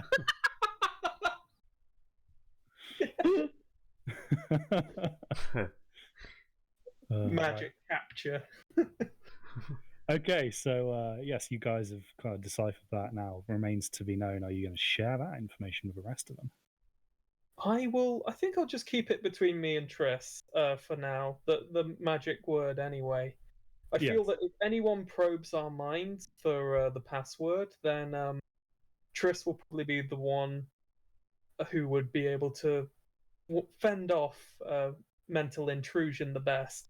Meanwhile, Titus, after one beer down the tavern, the password is banana. Just keeps on opening the chest every time he says it.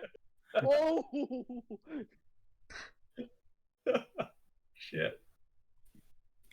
So yeah, nothing against the party there. I just feel it's what Torek would do there, just the secretism. They wouldn't know. Okay. So I guess then it'll be just a case of getting your head down, ready for the morning. Okay. Okay. That, I think, is where we're going to end it for tonight. Boy. Sorry for the no combats this time round, but I think we had a good time with the improv you made me do at Runeling. And now we've got another missing villager to find. Well, but the last one didn't turn out too well, so hopefully we find him this time. Might save another random little girl or something. You never know. More hags. Yeah, just shit tons of hags. World's full of them. You guys sure you don't want to just do another 2.5 hours super quick? And, just a quick 2.5 hours. Not it's not a long one. Real quick. Yeah. I mean, like, I've got stuff prepared, but I figured that people probably didn't want to be here for the next 2 hours. That's it. Yeah, I'd rather not get going if we're only to finish halfway through a fight.